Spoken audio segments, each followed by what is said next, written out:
back. It is the Vegas Take, Sharp and Shapiro. By the way, we'll be back in studio on Monday, taking the next few days off. It's the July 4th, so I hope everyone goes out, has a great time. And it is Wednesday, and we do every Wednesday In the Ring with Michael Avenatti. He joins us, of course, this hour, 7 to 8 p.m. every Wednesday.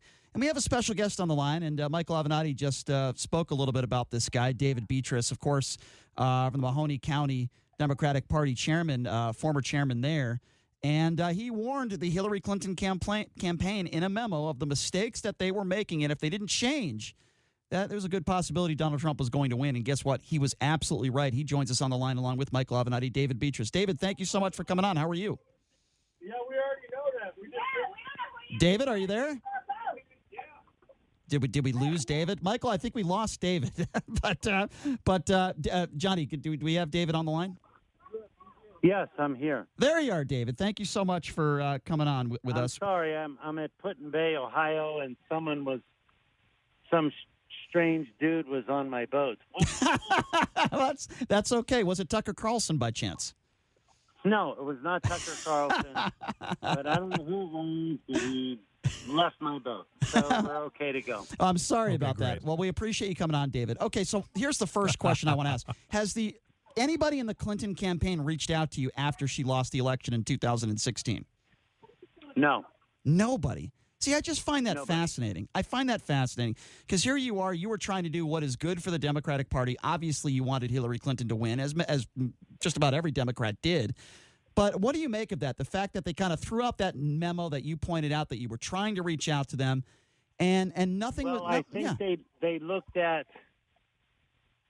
I think they looked at the county I was from and saw that it was a huge Democratic county, but it swung 21 points the other way. Right. Michael, what do you make of that? Are you surprised that nobody? Because I know you've met Bill Clinton, you've spoken to Bill Clinton and Hillary Clinton before, Michael. Are you surprised that nobody there reached out to David? Well, I'm surprised by that, but I'm also surprised by the fact that, more individuals in the party did not reach out to David. David, before you got on the line moments ago, I was explaining that when I was considering running, you were the first call that I made, and I came and spent a lot of time with you because I wanted to understand what it was going to take to turn your county back to blue in 2020. Right. Because I believe that if the nominee cannot win your county back from Donald Trump, the nominee will not win the presidency. It's just that simple. They've got to be able to win. They've got to be able to win Ohio and Michigan and Wisconsin and Pennsylvania. And so, David, I'm curious because you have always been a very opinionated guy. For people that don't know it, David is a trial lawyer. He is a guy that has been a trial lawyer for a long time. He's used to communicating with people on juries, and he really has his finger on the pulse. So, David, why don't you tell the listeners what you think it's going to take in 2020 for the Democrats to win? So, look, it's not that complicated. 77,000 people over 3 or 4 states swung this election. I'm on the phone. 77,000 people in 3 or 4 states swung this election. Okay? And so I need you to quiet down a second. David, what do you got going on over there? Are there people what? You got a bunch of drunk people on a boat? What's going on? It's 4th of July. He's on his boat. What's going on? And so Michael called me, and then some strange guy was on my boat, and now some strange guy's talking. That's okay. It's just crazy. That's all right. Go ahead. So, a lot of strange. 77,000 people over 3 states tipped this election. Yes. And until we convince those 77,000 people to vote otherwise, this election is going to stay the same. So Donald Trump leveraged social media more than any other president in the last election. How important do you think social media will be in the 2020 election? It's more basic than that. So you have to go back 25 years. You have to go back to when people lost their jobs due to NAFTA, okay? So the people in the Midwest, many of them, lost their jobs, lost their dignity. Dude, you need to stop. Lost their dignity due to their losing their jobs, okay? Yes, yes. No one gave a shit about them. No Democrat, no Republican, no anyone. And then along comes Donald Trump and says, I see you. I see what they did to you. And he connected with them on a very visceral level. Mm-hmm. In other words, what he said was, they screwed you, I'm not going to screw you. All right? Our answer to that was to double down that he's no good. So these people who are basically forgotten people, what we said to them was, the guy that saw you, he's no good.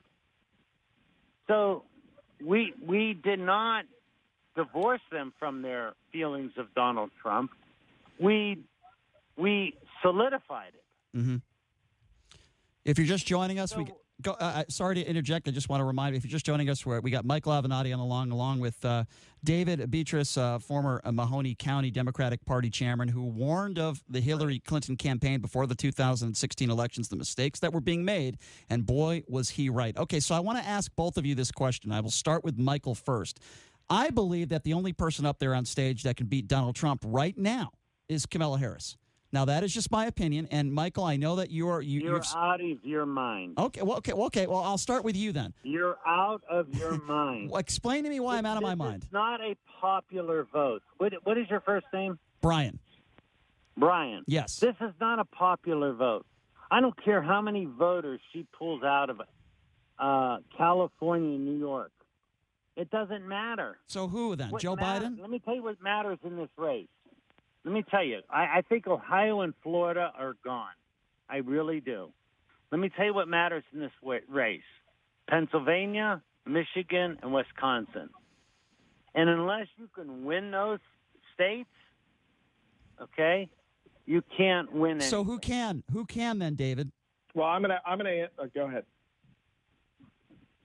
Go ahead, David. Go who ahead, can? Michael. Who can win? Well, no. I mean, I know that David and I, we agree on this, and that is, it's Joe Biden. Now, look, is that because Joe Biden represents everything that I wish we had in a candidate right now? No, of course not.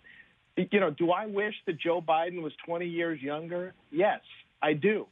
But folks, look, until you've gone to these key electoral states and until you've actually sat and communicated with some of these voters, you don't understand that these voters see Donald Trump differently than people from California and New York.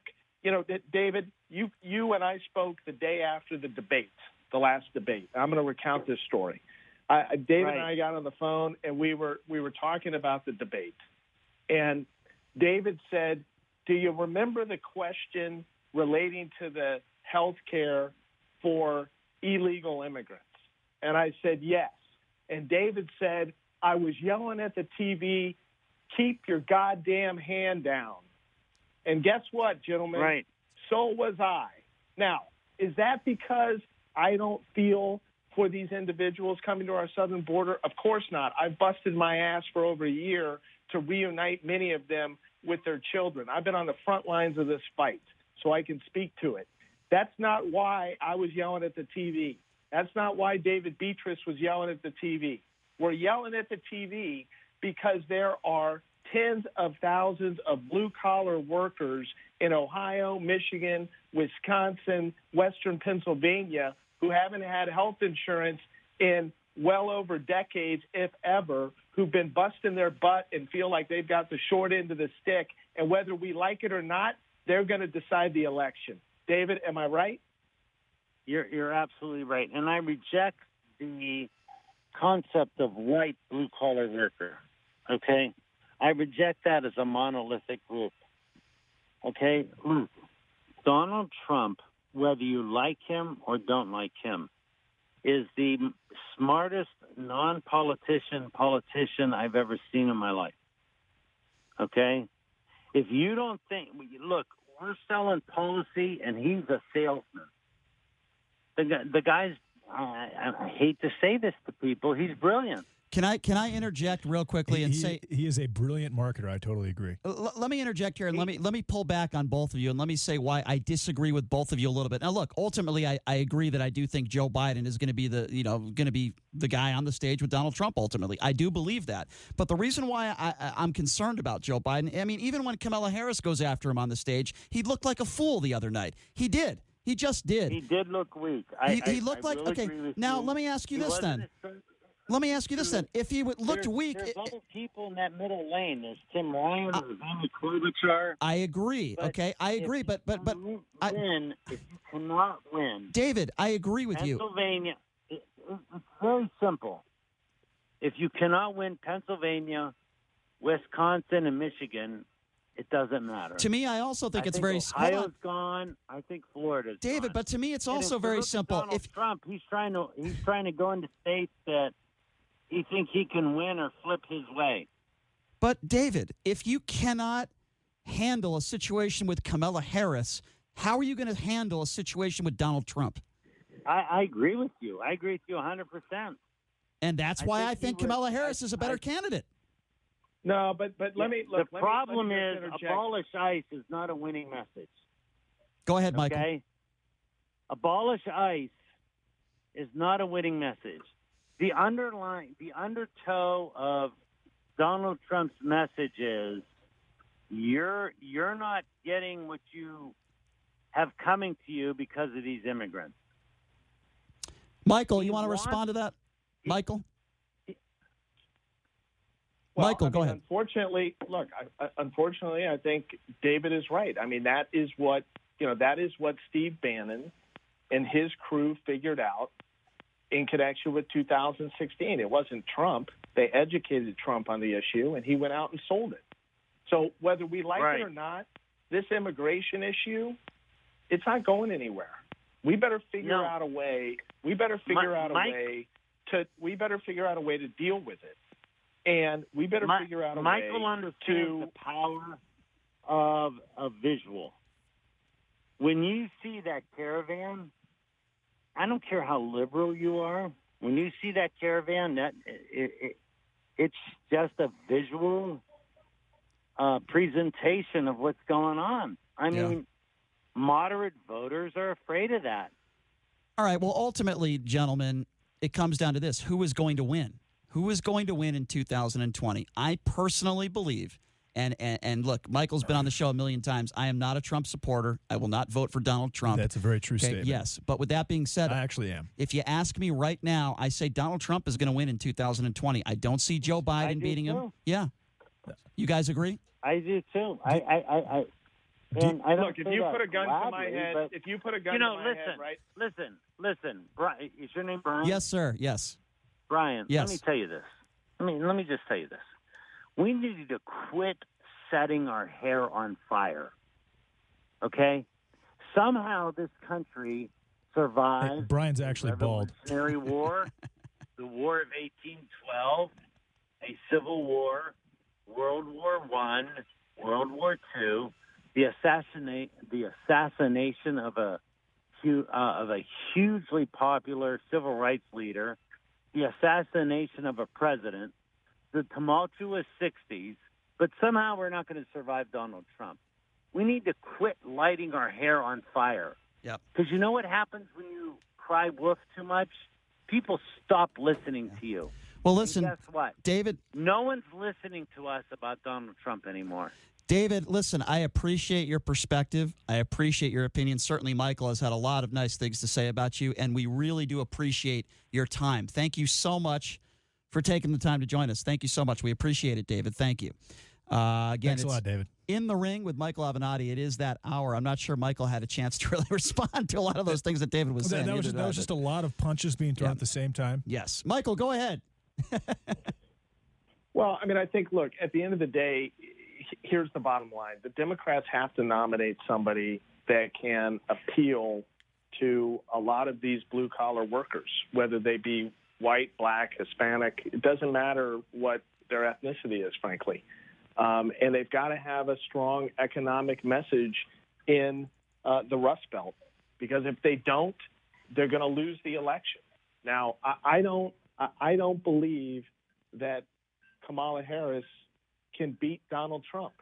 And it's not that I don't believe she can win the popular vote. I think she can kill Donald Trump in the popular vote. I think the popular vote will be more skewed than it was in 2016. Right. And I think she'd make an exceptional president. But again, folks, this is David thinks it's a 3-state race. I still think it's a 5 or 6-state race. We got to come to grips with that. It is a 5-state race or thereabouts, 4, 5, 6-state race. It just is. That's the battleground. And people say, well, we're going to increase turnout. Oh, really? Where are you going to increase turnout enough to beat Donald Trump? Where's that going to happen? You can increase turnout in California 10 million votes. You know what effect that's going to have on the election? 0, because of the Electoral College. Michael, that's why I'm a fan. Look, that's why I believe, and I wish he was 20 years younger. I wish he would have run last time, because had he run last time, we wouldn't even be talking about Donald Trump. And I'm talking about Joe Biden. So he's not everything I wish he was. There's a number of problems as it relates to his policy positions in my book, but he is the closest thing we can nominate to somebody that can beat Donald Trump. I firmly believe that, having traveled to these key states over 25 times in the last 6, 8, 9 months. I have 2 questions. So one, I disagree with you on Kamala Harris. I think that since Kamala Harris is a woman and she is of color, Donald Trump can't attack her as cleanly as he can Joe Biden. He's going to be forced to debate on policy. I also think that Joe Biden is about to be 77 years old when this takes place. And I think that Joe Biden's age, he looked low energy in the first debate. I think Joe Biden's age will become an issue moving forward. Do you agree with any of those things, Michael? Well, I don't disagree as it relates to the second. I think I was surprised at the lack of his energy level. I mean, look, frankly, the last 4 years, he looks like he's aged, and he acts like he's aged 20 years. I mean, frankly, and that's not a knock on Joe Biden. We all get old. I mean, I'm not as young as I used to be, right? Right. And so that's not a knock on him. It's just the reality of the situation. But I am going to push back. Here's what you got to understand. Donald Trump doesn't give a shit. He doesn't have boundaries, gentlemen. This guy has his eye on one prize and one prize only, and that's winning. And whatever it takes to win, he's willing to do. So do I think that he's going to be more reserved because he may have to go up against Senator Harris? Absolutely not. This is a guy that has no bounds. He will do anything to win. It doesn't matter who he's running against. So, I will push back against that point. Now, would she destroy him in the debates? Absolutely. I don't think there's any question of that. I thought Hillary destroyed him, frankly, in a number of the debates. But how is she going to play in Wisconsin, Michigan, Ohio, Western Pennsylvania, and Northern Florida?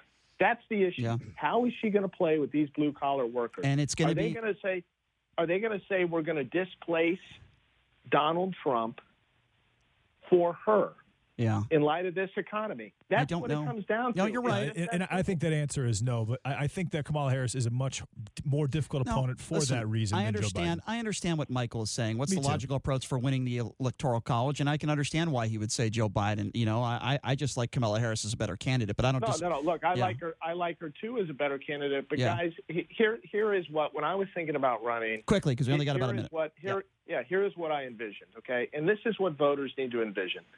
We got to be really real with each other and ourselves. You got to imagine each of these candidates walking into a diner out in the middle of nowhere, Wisconsin, Michigan, Ohio, Western Pennsylvania, Northern Florida, and sitting down with people, customers of that diner, and talking to them. That's what you got to imagine. Mm-hmm. Which one of those candidates is that person going to come away, or are those customers going to come away and vote for? That's the ball game. Well, hopefully you don't have a bunch of racist, people in that diner, because certainly it wouldn't be Kamala Harris if that's the case. But no, I understand that analogy, what you're trying to say. That does actually make a lot of sense. Michael, before we let you go, Boy, this hour does go by really fast. Tell me, what are your plans for the 4th of July? Spending time with family? What you got going this weekend?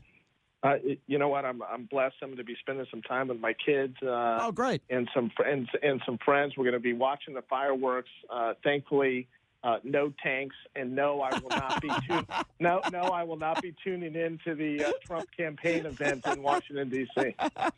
Well, I'm thankful to hear that. Well, listen, Michael, have a great few days with your family. I think that's awesome. We always appreciate it when you come on the show, and I look forward to who you will be bringing into the ring to join you next week. And I'd love to get Biff on the show. I just don't think Ben Shapiro, Biff, Meghan McCain, as long as it's somebody, Alyssa Milano. As long as it's somebody on a boat surrounded by strangers, I'm happy. Yeah, that worked out well.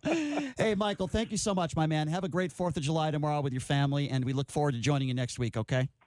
All right, gents. Happy 4th. Take it easy. Hey, Take thanks care. a lot, Michael. There you go. Michael Avenatti joining us. That was a wild and interesting segment. I will say just a lot of punches were thrown in a lot of directions. I think they were both wearing blindfolds. Yeah.